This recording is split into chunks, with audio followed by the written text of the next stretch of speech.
Hello everyone and welcome to our opening Get to Know Your Neighbours session. We at the park thought it would be a great idea to join everyone up and meet and familiarise yourselves with some of the other businesses working alongside you at Plymouth Science Park and hear a bit more about what everyone is doing while squirreled away in their own little offices. We've got 3 speakers in total for you today who will take each no more than 10 minutes, please. And we'll be running these sessions fortnightly hereafter for the next few months. So please tune in again. It's every other Thursday, 4 o'clock. So without further ado, first up today, we're going to hear from Clay Bryan from Bluescreen IT. He's currently working as a cybersecurity analyst. As a former submariner, we're hoping that he will take us fishing to new depths today in his presentation. Did you see what I did there? His presentation is entitled Social Engineering, Hacking the Humans. Okay, over to you, Clay. Okay. Thank you for that introduction. Yep, that's very true. Phishing. So social engineering, otherwise known as hacking the human. So today I'll be talking to you kind of what it is, why it affects us, and kind of how we can protect ourselves from it as well in the future. Social engineering is the term used when a malicious actor uses the art of manipulating, influencing, or exploiting the end user in order to gain control of a computer system, access to a building, or gain knowledge that should not have been made available to that malicious actor. So we have different terms within social engineering, and the first one is phishing. You've got several different types. You've got spear phishing, smishing, vishing, and whaling, variations of the same kind of thing. So this is where the malicious actor uses email or phone to attempt to gain information relating to usernames, passwords, and other sensitive information, or even entices the user to click a malicious link or download a malicious file, which that in turn will compromise the computer or the device that they're using, and from there, potentially the network as well. This is done in a generalized sense, where an email is sent to a wide variety of users, or as a targeted, was where that spear phishing, where an individual is researched on a great length. This is by open source intelligence, so primarily social media, people's Facebooks, LinkedIn's, things like that. And then they'll generate an email very specific to that user to try and catch them out. Other terms of social engineering, so you have tailgating, this and piggybacking. So tailgating is where a malicious actor will wait by a door to be opened by a legitimate person and will enter behind them without being suspected. So they'll stay out the way and try not to get noticed as they go through. And then you have piggybacking. It's quite similar, but the malicious actor will wait to gain access by exploiting someone with legitimate access to open the door for them.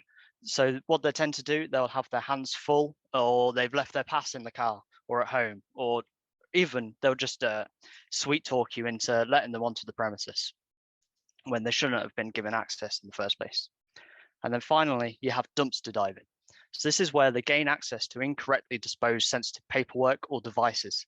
This will allow the malicious actor to gain information that the original user believed to be disposed of. This has a very simple mitigation by ensuring that all sensitive paperwork is shredded and any electronic devices are disposed of in the correct manner. How does this affect us?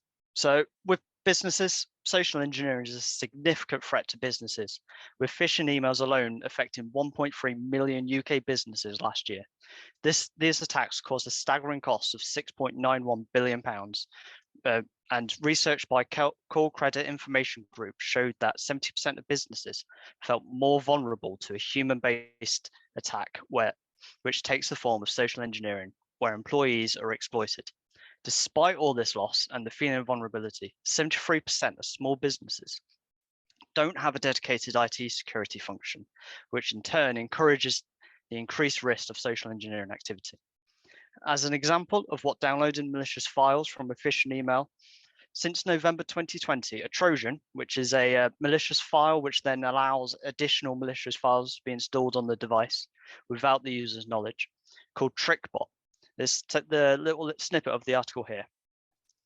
This called TrickBot, it affected at least 140,000 high-profile victims' devices. This affected companies like Amazon, PayPal, Microsoft, so very high companies. And these attacks, the majority of these attacks began with phishing emails of various scenarios I've previously mentioned. How do we protect against social engineering? So one of the key means of protecting yourselves and your organization from social engineering. It's by educating all users on what social engineering is and the key signs of how to identify a social engineering attempt, and then how to protect themselves from that social engineering attempt. To effectively protect against social engineering, assume that every email or communication has that chance of being malicious until you, as the user, have proven that is legitimate. This can be done by verifying the source. Does the email match who they claim to be? Looking for minute differences, including, but not always limited to, spelling, different characters. So is there a hyphen where there isn't normally in their emails? Shouldn't be. The domain name, so their email address, does that match up?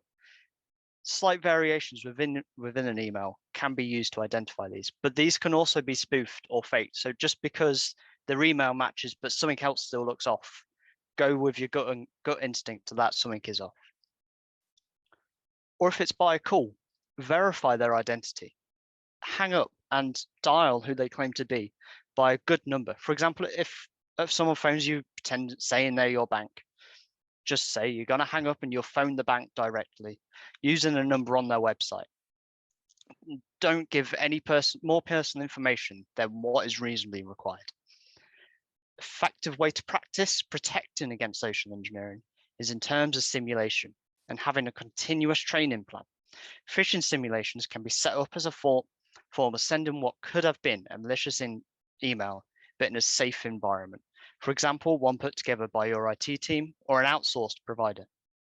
On the back of this, having a continuous training plan will ensure that all of your users' knowledge is kept up to date, keeping security at the forefront when looking at emails or handling conversations. And then from a technical view, you can have email filters set up. This is an automatic process of messages, and what it does, it processes the messages before they're received by the user. This could be used to filter out most, but not all, well-known malicious emails, but it shouldn't be relied on to provide a full level of protection and should be more used as a helpful tool. What do we do and how can we help this process? So under Bluescreen IT security, we offer services of simulated phishing, where we send simulated phishing emails and phishing, which is the social engineering calls, to all users of the client on a set basis. That could be monthly, bi-weekly, or even weekly if required. From this, we then identify downfalls within the business and provide additional training to the users or areas to address that downfall. Through the same platform, we provide security-focused training. So this can be anything from preventing social engineering to password creation. We can also implement tailored training. If the training bank that we use doesn't match what the client needs, we can create that for them. And by the same means, if there's anything specific that they need, or we can send policies as well. And this will then track all the users' process, making sure that they do take the required training and read the relevant policies. We then report on this on a monthly basis, where we can then take suggestions or make configuration changes to better accommodate the training of all users. We also offer physical penetration testing. This is where our tester will attempt to use means of social engineering and other devices that would be available to a malicious actor to gain access to the premises and to other areas that shouldn't be readily available to a non-authorized personnel. On completion of the test, a full report is laid out where the remediations will be advised. Now, if you do want to read any more on what is social engineering, or if you have any queries about the trick bot malware that we mentioned, I do have some references here as well, which will be able to help with that. And then, yeah, thank you for listening about social engineering, and hopefully you don't get caught in the future. That's great. Thank you, Clay, and you're absolutely bang on time. Right, like I say, please put any questions you have in the chat, and I'll rattle on to our next speaker, who sadly can't be with us today. Jana Papanicolaou from the University of Plymouth phoned up this morning to say she'd just tested positive for the unmentionable virus. So, but I do have a copy of her slides, and I have offered to just rattle through them on her behalf, as I used to work in her team. So hopefully that will give you a bit of a flavour of the knowledge transfer partnership arrangement and how to harness KTPs to grow your business. So without further ado, I'll introduce myself and I will rattle through some of her slides. I will just share my screen. So again, I will try and keep on time. So how to use a knowledge transfer partnership to harness your business's growth. So I'll spend 10 minutes just talking through what a KTP is, why it's a really good idea to get involved, and just outline the costs and how it all works, really. So the KTP projects are a three-way partnership between a business, a university academic or academics, and a KTP associate. The associate is a person the university would recruit on your behalf to deliver the knowledge transfer and embed a solution into your business. They're effectively an employee of your business throughout the process, the period of the KTP. So KTPs can drive growth in your business. KTPs enable a business to access a research team at the university and to leave a legacy of competency for the future within your business. So typically the project is built around an initial opportunity in the commercial landscape, and the university research team, together with the associate, will help unlock that potential opportunity by overcoming an obstacle. The project legacy within the business will be your ability to innovate on your own and develop new products and new transformative processes for the future. It's very much about helping the business, teaching them to fish rather than feeding them for a day, or whatever the idiom is. But this is very much a three-way partnership, so between the business, the university, and the person recruited to solve the problem that you have and provide a novel innovation. Next slide. I can do that myself. Now this is quite a complicated looking diagram, which we've got from the knowledge transfer network, but it effectively is just intended to emphasize that the value flow of a KTP really is in all directions. So it helps the university, it helps the business, and it helps the associate. The purpose and the ethos of the scheme is to drive early stage research throughout its commercialization and exploitation. Okay, so why get involved? I mean, if you've got a problem, a KTP is an absolutely brilliant opportunity for you to help innovate. Currently, there's about, I think, over 800 live KTPs across the country. The purpose of innovation is a key driver for productivity. So data shows that innovation contributes to significant, oh, sorry, there we go, just move people over. Innovation contributes significantly to your productivity. So evidence is suggesting that you'll get a 13% higher level of productivity if you've got a R&D sort of division or budget within your business. It can sort of also enable businesses who engage with academics at the university to have access to R&D tax credits, and that can significantly reduce the burden of the cost of a KTP for the business involved. Okay, so participation in the scheme has a direct and very tangible impact, and independent estimates of the return on investment of the programme have shown that approximately for every £1 spent on a KTP, the return is about £7.50 to £8 of additional GVA to UK PLC. Grant funding invested by sponsors throughout the business and the KTP associates participating in the programme. So basically is very good value for money. 82% of the respondents cited closer partnerships with industry, enabling the development of better understanding of industry as a result of the KTP programme that they were involved with. So I don't really know any that haven't been very, very positively received, and everyone came away being pretty happy they'd done one. So, okay, so this has changed a little bit from the original classic knowledge transfer partnership. So I'll just explain now that there's two different types that you can get involved with, different business solutions depending on the needs that your business has. So a standard KTP is more technology-led project. It's a novelty of an innovation based on the technology rather than management of the business itself, whereas management KTP is looking at more at a strategic pivot in the business or an alignment of business resources towards an opportunity. So the UK is lagging in strong people management, which is noted as one of the key drivers for productivity enhancements, according to Innovate UK. Innovate, looking at projects, looking for projects that would lead to measurable improvements and increase productivity through increasing management capabilities. However, management KTPs can be technology enabled, but projects should drive cultural and organizational change within your business. Okay, so how much does a KTP cost? It depends on how long you take your project out for. So I guess that depends how tricky it's all going to be. So some can be completed within 12 months and they can be up to 3 years.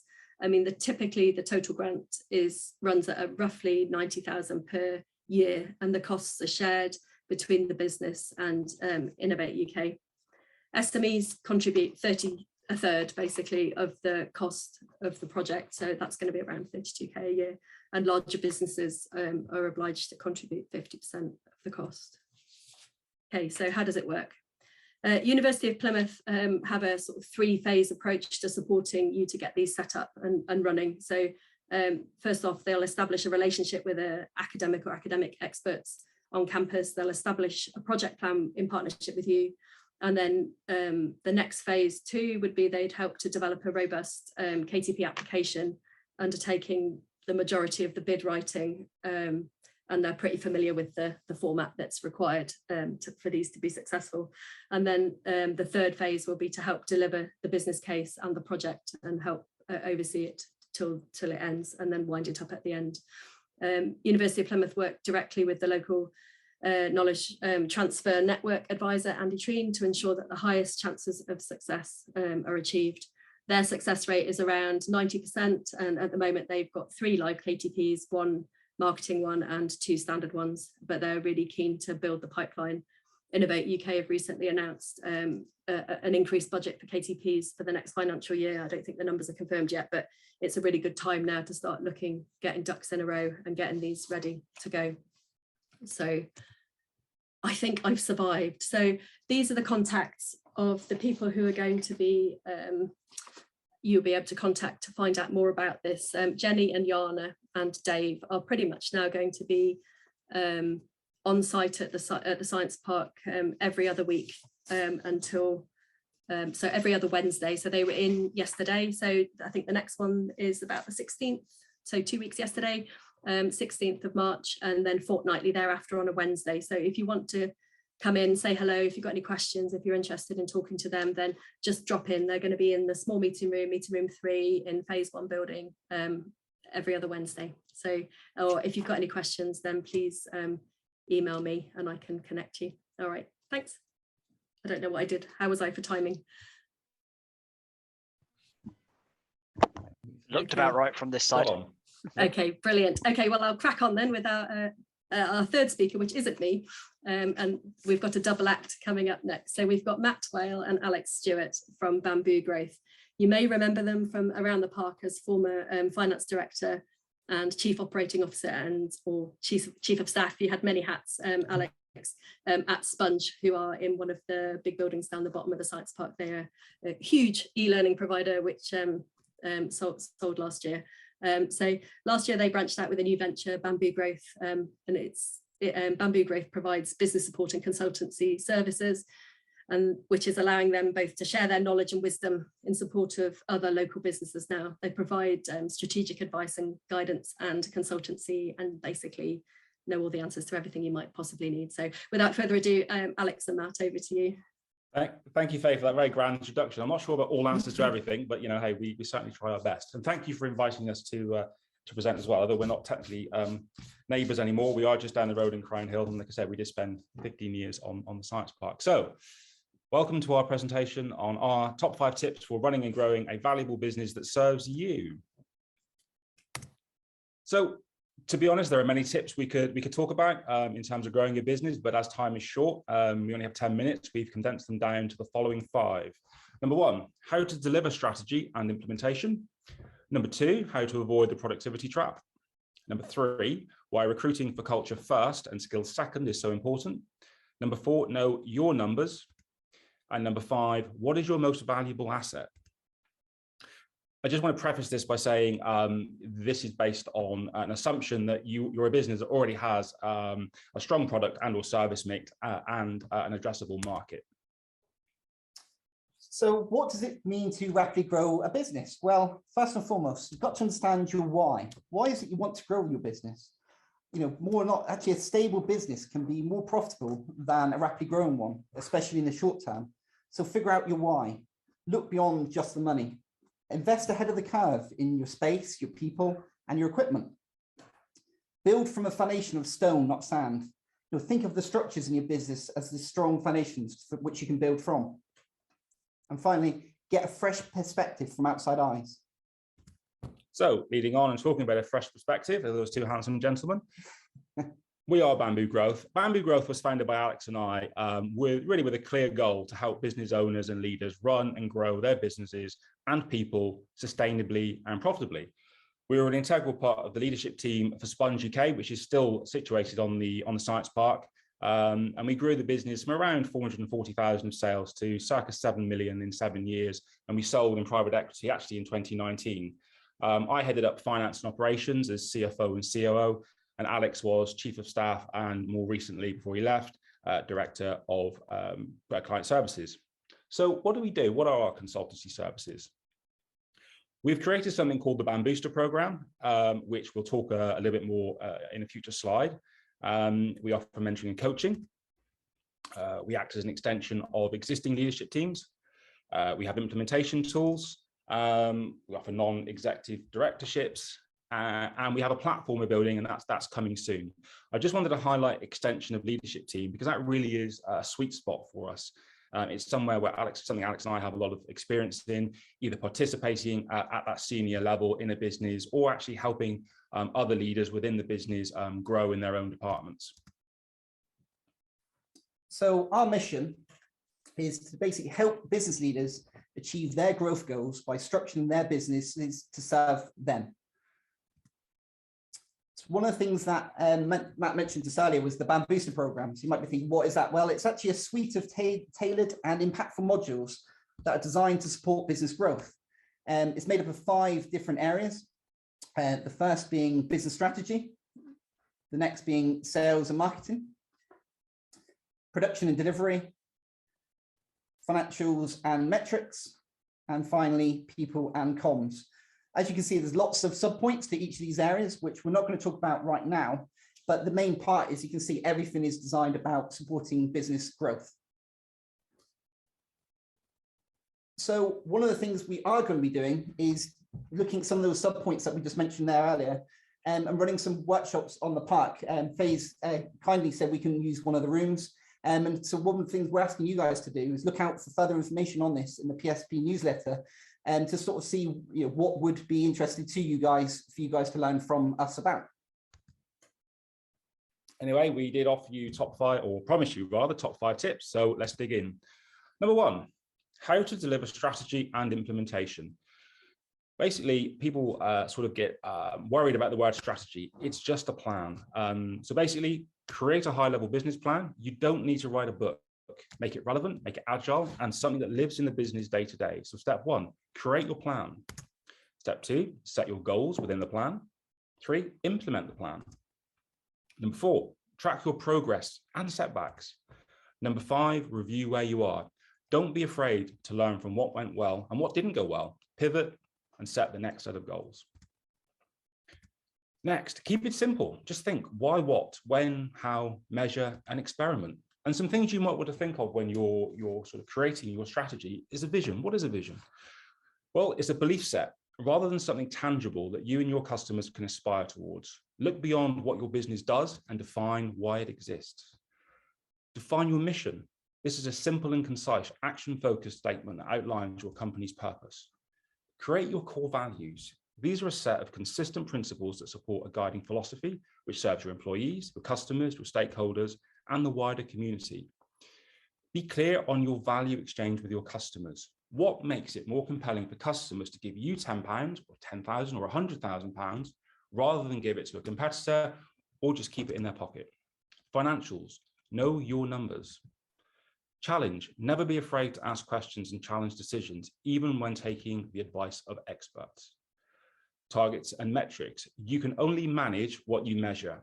Use these as milestone markers as your business grows to inform where you are winning and where there are challenges. Create simple strategy documents in each business area. You may have an overarching business plan, but have a strategy document for marketing, for sales, for people, operations, finance, compliance, and have those documents living in those departments. Get the right balance. Far too many new businesses spend more time on doing than thinking, and more established businesses can fall into the strategy trap where they are thinking, but no one is actually implementing.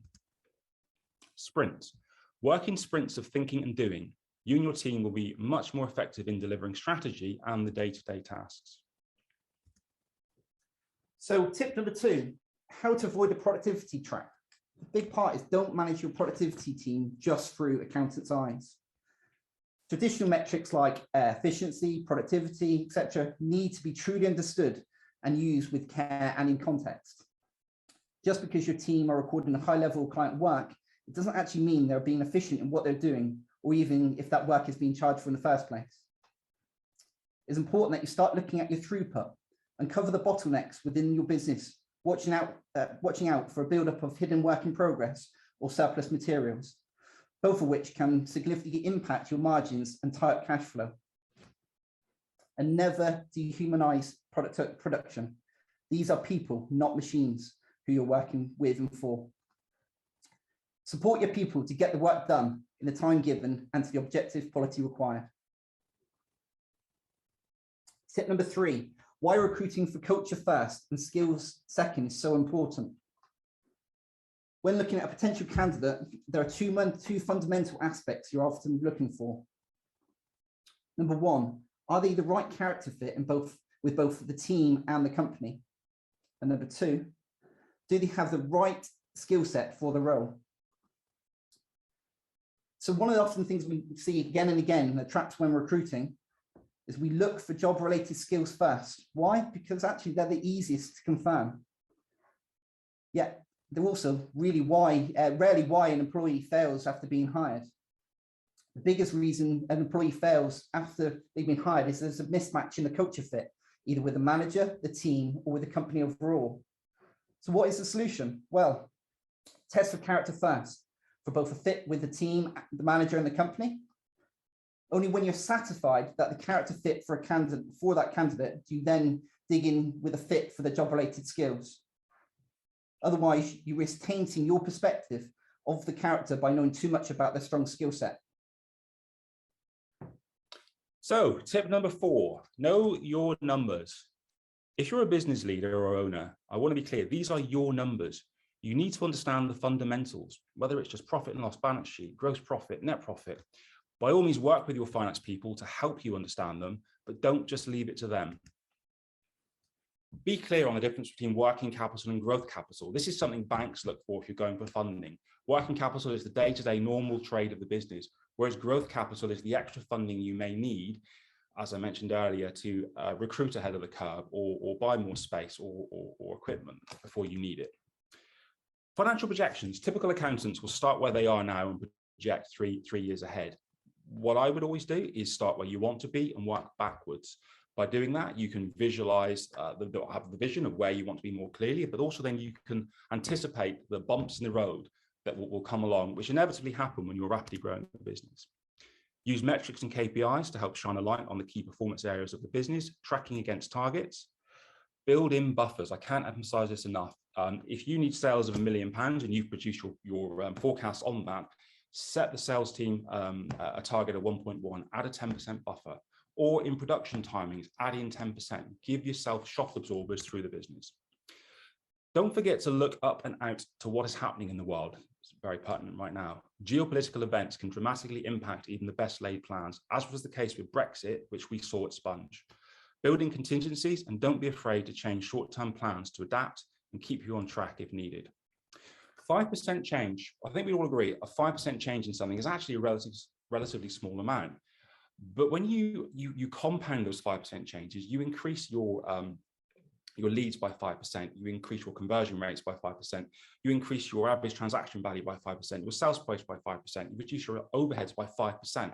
All those small changes compound to make significant differences to your bottom line net profit. So tip number 5, finally, what is your most valuable asset? So we get asked this question a lot, and here are some of the most common answers. Our products and services, our people, by the way, your people are never assets, you don't own them. Our IP, or our tangible assets, all very reasonable and logical answers, but to truly add value to your business as you scale, and to generate predictable profits and maximize your potential sales value, if that's the plan, your most valuable asset is your systems and processes. Why are business processes so important? Well, the Pareto principle, 80-20 rule, so thank you, Vilfredo Pareto, that's the first time I pronounced that correctly today, which says 80% of the consequences are statistically created by 20% of the causes, or to put it another way, 20% of the effort produces 80% of the results in your business. So finally, and this is a big one from us, is embrace the journey and have fun.